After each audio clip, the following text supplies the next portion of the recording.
The wheel. Dating back to around 3500 BC in Mesopotamia, the wheel wasn't even invented for transportation. Early wheels were used for pottery, helping ancient craftsmen shape clay with spinning precision. It wasn't until centuries later that people figured out how to use it for carts and chariots, turning a simple rotating disc into a game changer for human civilization. Here's where it gets crazy. The genius wasn't just the round shape, it was the axle. A fixed axle with a freely rotating wheel? That's high-level physics, requiring exact alignment, precise hole carving, and smooth materials.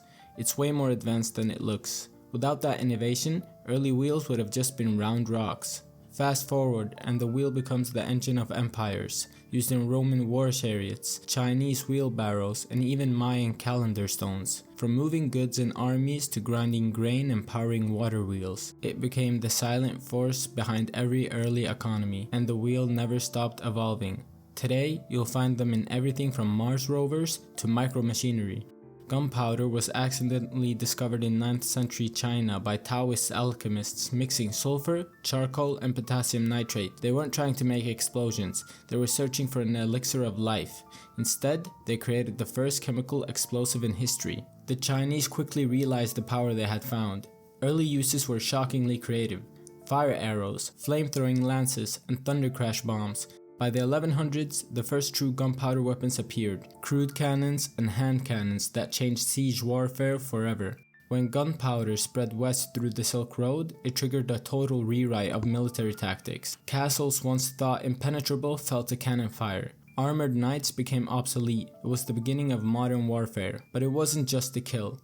Gunpowder also powered mining, construction, and even fireworks, which ironically was its original peaceful purpose. For over 1,000 years, this single invention reshaped empires, redrew borders, and redefined the meaning of power, all from a failed immortality potion.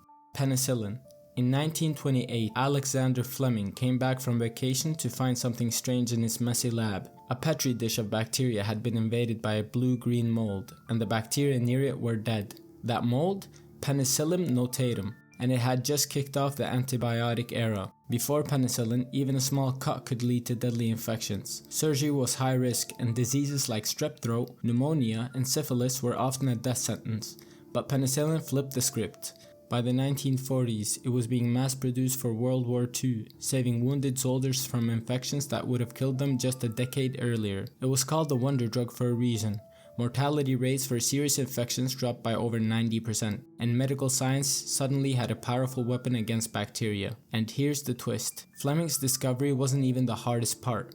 It took a global race of scientists and engineers to figure out how to grow and purify it on an industrial scale. Without that teamwork, penicillin would have stayed a lab accident. Transistor.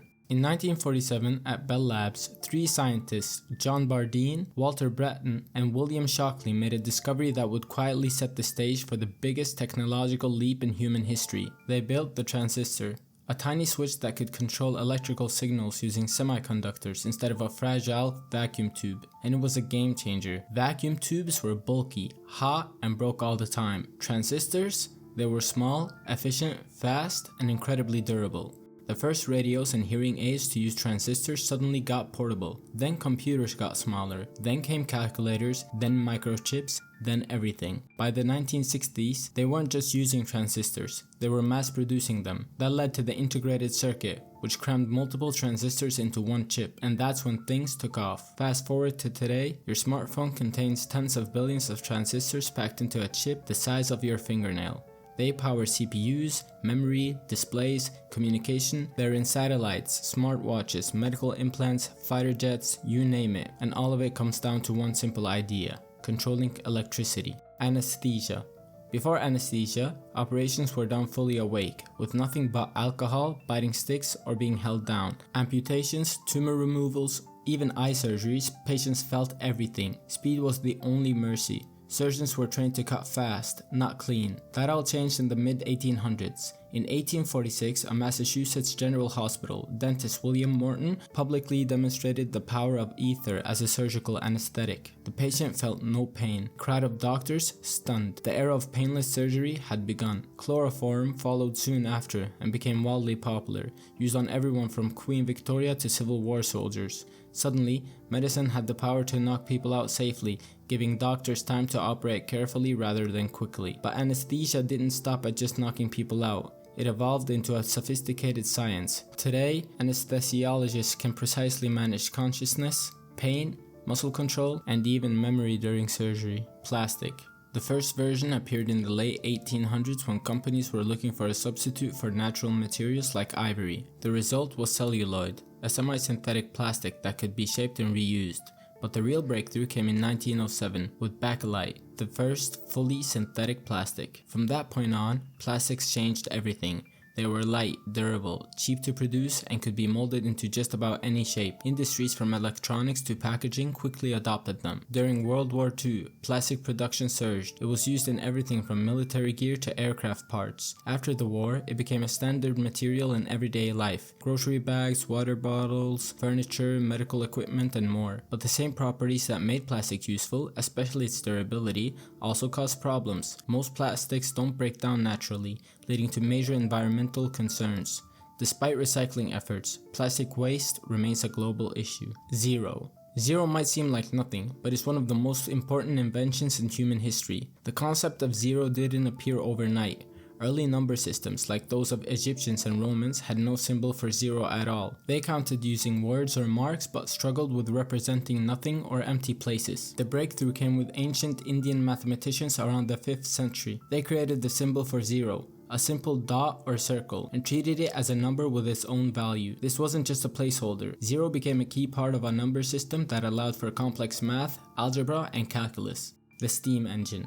Before the steam engine, most machines ran on muscle power, either human, animal, wind, or water. These power sources limited where and how work could be done. In 1712, Thomas Newcomen built the first practical steam engine to pump water out of coal mines. It was slow and inefficient, but it proved steam could do real work. Then, in the late 1700s, James Watt made key improvements, adding a separate condenser and making the engine more efficient and powerful. Watt's design meant steam engines could power all kinds of machines, not just pumps. Factories could now run machines faster and longer, anywhere, without relying on rivers or wind. This led to major changes in industry. Textile mills, ironworks, and other factories expanded rapidly. Steam-powered locomotives and ships revolutionized transportation, moving goods and people faster than ever before. The steam engine helped fuel the Industrial Revolution, transforming economics from farming-based to manufacturing-based. It created new jobs, encouraged urban growth, and laid the foundation for the modern industrial economy.